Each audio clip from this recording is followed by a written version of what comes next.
Hello everyone, my name is Ed Mitchell, regular podcast guest, and this is my top 10 games of 2023.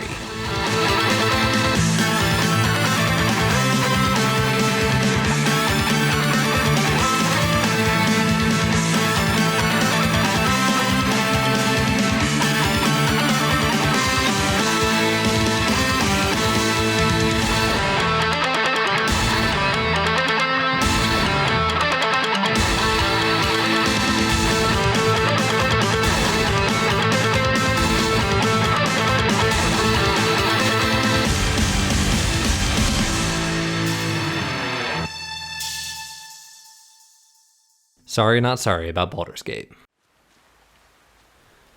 I gotta be honest with y'all, I had some real trouble with my number 10 slot here. I was between a number of different games, but when I reflected on what I felt like I had the most fun with this year, I decided that Wo Long Fallen Dynasty had to make the cut on my top 10. Taking inspiration from Sekiro, this game managed to nail what was so great about the parry mechanic from that game, and combined it with many different weaponry and gameplay styles from Nioh. As soon as I jumped in the game, I knew exactly what I was in for, and took to the mechanics with relative ease. My only real gripe with the game was the same reason I haven't finished it. The moment-to-moment overall gameplay loop isn't quite as enticing as a FromSoft Soulsborne game. I think it's the fact that you had to select each mission on an overworld map. It kind of removes the connectiveness of the different levels, and they feel more linear as a result. Nioh had the same problem, but ultimately the RPG mechanics of Nioh kind of saved it. So you don't really get the same aha moments as you did that moment you climbed up a ladder in Bloodborne and ended up back in Old Yharnam, or you went down an elevator and ended up in Firelink Shrine. So I'm hoping that Rise of the Ronin can bring the same level of gameplay systems to that kind of level design, and maybe even, if we're lucky, have a story that's fun too. I'm sure Wo Long's story and character moments meant a lot to someone, but that someone certainly wasn't me as someone who doesn't play a lot of Dynasty Warriors games. Ultimately, Wo Long's boss fights are what kept me playing, and will probably convince me to finish it, because every one of those was unique and challenging in their own way, which granted it a spot in my top 10 games for this year. Do y'all ever get the feeling that you're going through the motions when you play some games? Like, are you playing this game for fun, or because you just want to finish it so you can move on to the next one? You see, I'm a completionist at heart. I don't really always know when it's time to put games down because I've lost the fun of it. I'm not going to lie to you. All these thoughts were going through my brain when I was doing the very last final special level of Super Mario Bros. Wonder. See, there's a certain pattern to Nintendo games, especially recent Mario games, where the gameplay is relatively easy and simplistic for most, if not almost all of the game. In fact, I would say that all 7 worlds of Wonder were pretty easy and breezy, honestly. But there's always those last few levels. You know what I'm talking about. Grandmaster Galaxy from Super Mario Galaxy 2, or Champion's Road in Super Mario 3D World. These levels are often hard, to the point of being frustrating. But usually the problem is that you, the player, are just not quite skilled enough and just need a little practice. I don't think that was the case in this game. In Super Mario Bros. Wonder, that last level, final test badge marathon, you go through a bunch of different levels with one of the special power-up badges equipped. Now, I actually thought this was pretty neat at first. Parachute cap badge, floating high jump, and dolphin kick was pretty easy, no problem.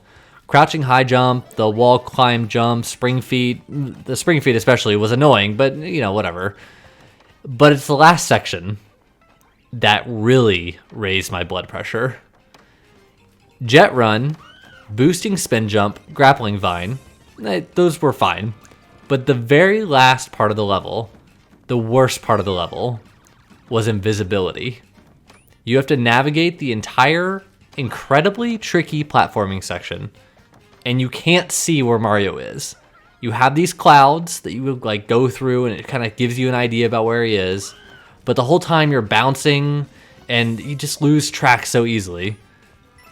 So I probably spent hours trying to beat this level, and of course the worst part was, when I didn't even get to the top of the flagpole, So I had to do the whole thing over again in order to get that last 100% check mark. So I guess all that to be said, ask me, did I have fun with Super Mario Bros. Wonder? Yes. Yes, I did. I enjoyed getting all the purple coins. You know, it was a ball to see how each level changed from the Wonder Flower. But it's that final level that will forever scar me. Congratulations, Super Mario Wonder. You won. You made my top 10 list. You were etched into my mind as one of my most memorable video game experiences of the year. And while that level didn't end up being memorable in a good way, it's about the journey, not the destination. Right? Right? Oh, Final Fantasy. It's incredible to me how divisive you are. If we skip over the acclaim that 14 now has, after years and years of development and a reboot, let's just look at the past 3 mainline games that have come out. 13? Divisive, even if I personally enjoyed the story, the characters, and the world. 15? Mixed at best, with the weird marketing, the intro being a movie instead of being told in the game, and the ending basically being a series of hallways. 16 was supposed to be a, quote, return to form for the series, and I don't know. Maybe I was just too easily hooked when it came to this game. Or maybe I was grieving a loss in the months of November and October and really just wanted some comfort food. You know what? I think that's the key to my enjoyment of 16. This game is the type of game that Teenage Ed would have loved. A semi-serious, though perhaps too serious, story about knights, magic, summons. This is exactly the kinds of things I would picture when I played Final Fantasy IV or 6 back in the day. And now it's given to me in full 4K in all of its glory. Somehow this game's boss fights brought a level of epicness that I haven't really felt since playing World of Warcraft. It's not exactly that the boss fights were particularly challenging in like a Souls-like way, or that I felt particularly accomplished strategy-wise taking them down. But it's more that the journeys to each of these bosses built up so much tension in the story that when the boss fight was finally over, I couldn't help but sit back and just say, wow. I would let my personal worries about my life all fall away because I just had a great time playing a video game. In a way that made me remember why I love games so much as a hobby. I totally understand people's criticisms of 16. The simple fetch quests, both optional and required, and the RPG systems being lacking. But I found myself forgiving its faults because the highs for me were just so high. And it reminded me of a simpler time where I just simply loved playing video games for what they were. I will totally take heat for Final Fantasy 16 being on my list when Baldur's Gate 3 is not. But sometimes you need to play the game that's right for you in that time of your life. This year, for me, that was Final Fantasy 16. I'm gonna let y'all in on a little secret. I never finished Desperados 3, my number 1 game of 2020. I played like 20 hours of it, loved it, and loved the feeling I got while playing it. But there was something about it that didn't just drive me to finish it. Honestly, I think it was the length of the missions. I remember finishing one mission that took me like 2 hours, and I think just having the clock on there stressed me out. But also it's very difficult for me to sit in front of my computer for so many continuous hours nowadays. So when the next, and unfortunately final, Mimimi game came out, I knew it was a lock for me to play on my Steam Deck. And sure enough, I clocked my full 45-hour playthrough entirely on my Steam Deck. If you wouldn't mind, I'm going to take a quick sidebar to talk about how the Steam Deck has inspired me to play more games in a way that nothing else has before. There was a time when I played tons of games on my PC. In fact, I really only had a PS4 for the exclusives, but as I got older, it became harder to spend hours upon hours sitting in my own little zone. So the Switch actually was a lifesaver for me. I could play games on the couch with my wife next to me watching football, reading a book, whatever. But I had spent years acquiring my Steam library, and as it became harder for me to play those kinds of games, I ended up being tempted to buy and sometimes rebuy games on Switch. The The Steam Deck, though, changed that for me. Now I could play almost my entire Steam library on the go, on my couch, in bed, whatever. And so since then, I found myself playing more than I ever have before. In comes Shadow Gambit. Remember, I love Desperados 3. So of course I had to play Shadow Gambit with its more fantastical pirate setting and with the exact same gameplay that was so compelling to me. But honestly, what was really the most exciting idea was being able to play this game on the go. Shadow Gambit delivers on every one of my needs for a follow-up to Desperados. So you might be wondering, what is it about the game that demoted to number 7 for this year? Well, nothing truly bad. I think the game is Mamimi's magnum opus. The magic pirate powers are fun and engaging. The plot is actually one of the best told love stories of the year, and the moment-to-moment gameplay is still fantastic. Ultimately, for me, there was just more compelling gameplay experiences throughout the entire package this year. So I think it sits at a very well-deserving spot. Let's all take a moment and pour one out for Mamimi. You made these incredibly unique video games, and your passion just shines through your output. I am proud of the work you've done here. And with Desperados 3 and Shadow Tactics still in my Steam library, I will hope to see you again soon. Godspeed. The first Talos Principle is in my top 10 games of all time.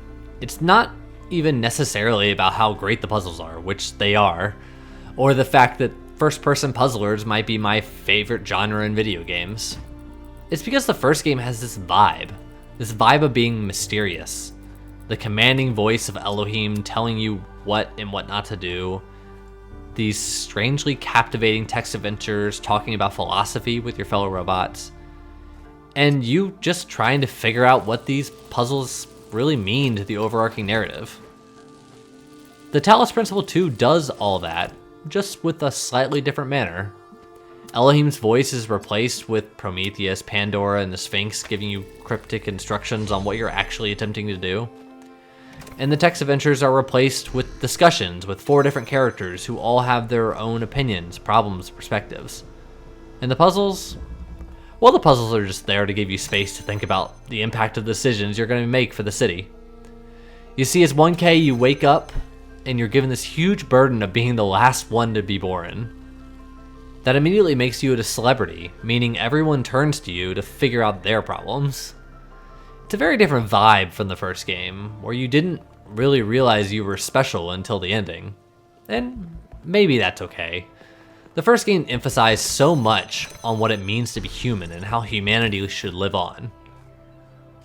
In the second game, that goal was accomplished, and now civilization is reckoning on what they should do next. But as I'm thinking about it, maybe that's what makes this game so brilliant. It took the seeds sown in the first game and upped the ante by 1,000, literally. Your decisions no longer affect just you, they affect the 999 other individuals in the city. And you have to be careful to consider what's the best path forward for the city and your civilization. So that's ultimately where I sit on this game. I do remember the first game's puzzles being a little bit more head-scratching, and the side activities were certainly more engaging, but this game has more of a full package narratively, I think.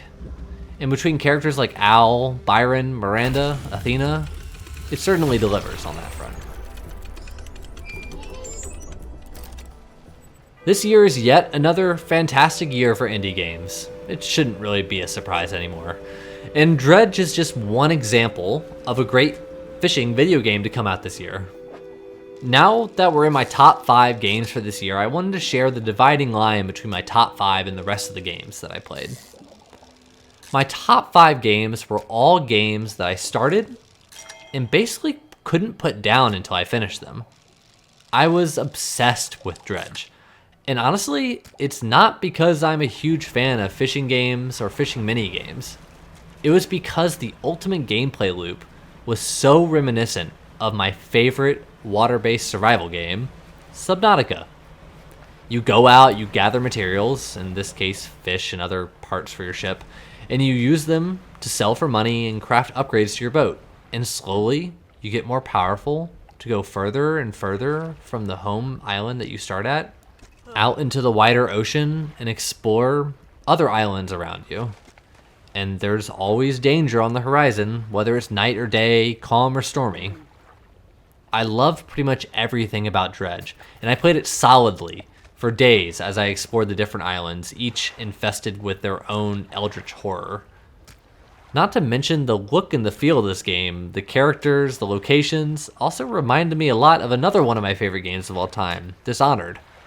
So this game really had the whole package.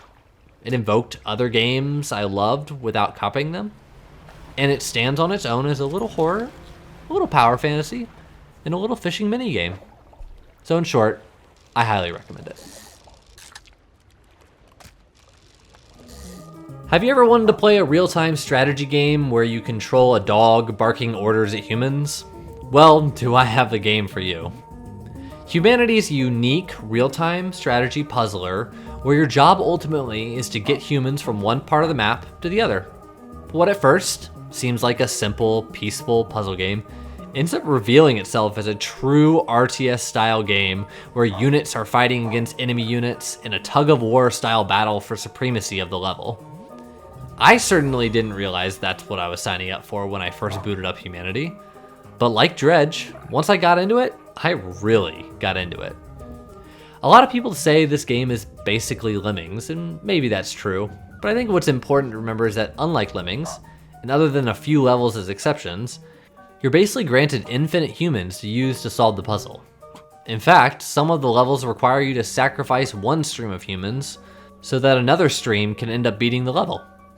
It's an ingenious puzzle game that had me gripped for the 15 or so hours that I played it, and that made it one of my favorite games of this year.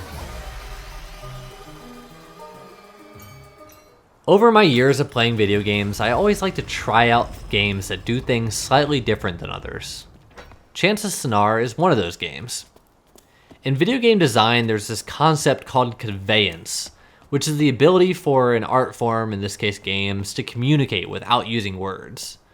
Examples of this is like BioShock, which uses light to tell you where to go next, or the original Super Mario Bros. Teaching you how to jump in that opening section of 1-1. Well, nothing more represents video game conveyance than Chance of Sennaar. This game communicates to you entirely using pictures, gestures of the characters, and context clues between different conversations to tell you what these little symbols mean. And once you're able to string the words together, you, as an ambassador between different levels of this Tower of Babel allegory, can use your superpower of translation to bring these disparate tribes and cultures together and show them that they have more alike than they have different. I found Chance of Sennaar to be enrapturing and engaging the whole way through, and the final message at the top of the tower was honestly one of my favorite moments of the year. And in a year where there were huge games like Zelda and Baldur's Gate, Chance of Sennaar reminds us that we humans are really not that different. And it does so in a small, light package that conveys that sentiment efficiently and effectively. My runner-up for my favorite game of the year is Xenoblade Chronicles 3: Future Redeemed, the expansion for what is likely the last Xenoblade Chronicles game as we know it. Xenoblade 3 was my number 9 game of the year last year, mostly because I was a little disappointed with the pacing and the overarching narrative, having my expectations set so high from Xenoblade 1 and 2. I expected Xenoblade 3 to have some massive revelation at the end and for the boss to be more interesting. Future Redeemed, however, manages to, redeem Xenoblade 3 by putting in exactly the pieces that I thought 3 was missing. Now, some people might accuse this game of being fan service, and maybe it is. After all, not only do you have Shulk and Rex in your party in their supercharged adult forms, but you also play their children, and they are accompanied by children of side characters from their respective stories. But you also finally get questions answered about the missing piece of the Trinity processor, Antos, and all of the outstanding pieces about Ionius are also answered. So yes, it was fan servicey, but it had a lot of small fan service moments that really mattered to me. I talked about on the podcast about the moment between Shulk and his son Nickel, and they're both geeking out over machinery, but this story was full of moments like that. Rex and Glimmer have to reconcile their kind of mutual hot-headedness. Matthew has to come to terms with his place in the world, and a callback to Noah and Mio's story from the main game. The story expansion delivered on everything that you want out of an expansion. It tied up all the loose ends, it delivered satisfying moments, and even a few surprising twists. I love the Xenoblade Chronicles series, and this game is a pure example of why I love it. 12 years ago, fans had to launch Operation Rainfall to bring Xenoblade Chronicles 1 to the US. If they hadn't have done that, I probably would have never experienced these stories. So thank you, Monolith Soft, for bringing these Xenoblade games into my life. I cannot wait to see what you make next. And here it is, my number one game of 2023. It should come to no surprise to anyone that my favorite game of this year is The Legend of Zelda: Tears of the Kingdom. Tears of the Kingdom is a zeitgeist game. When it came out, everyone was playing it. I spent May and June in Europe and was only allowed to bring my Switch or my Steam Deck, so of course I brought my Switch because nothing was going to stop me from playing Zelda on release day. Fun story. When Breath of the Wild came out, my wife wanted to go to a hockey game, so I went with her and played Zelda. When Tears of the Kingdom came out, we were in a rainy, cold Innsbruck, and my wife was sick, which meant I got to play all the Zelda I wanted. I basically spent the rest of my gaming time in Europe playing Zelda, and loved every minute of it. In the lead up to the announcement and release of this game, everyone was really worried that the map would be the same, and that was part of the appeal of the first game, exploring that map. But Nintendo added on the Sky Islands, and more importantly the depths, leading to one of the biggest surprises of the year. And that doesn't mean the overworld didn't have enough changes either. Exploring that world was significantly changed by the ability to build vehicles. Combat was significantly improved by making weapons from pieces of material lying around. And the dungeons were significant upgrades from Breath of the Wild. It had all the makings of a Zelda game, all the makings of a perfect Breath of the Wild sequel. And it took the brilliance of Breath of the Wild's exploration and surpassed it in every single way. Congratulations, Nintendo. Zelda has always been my favorite video game series, but between Breath of the Wild and Tears of the Kingdom, you have two absolute gaming masterpieces in your quiver. Zelda might not be the games that I grew up on anymore, but they've grown up with me, and that makes them some of the most special video game experiences of my entire life.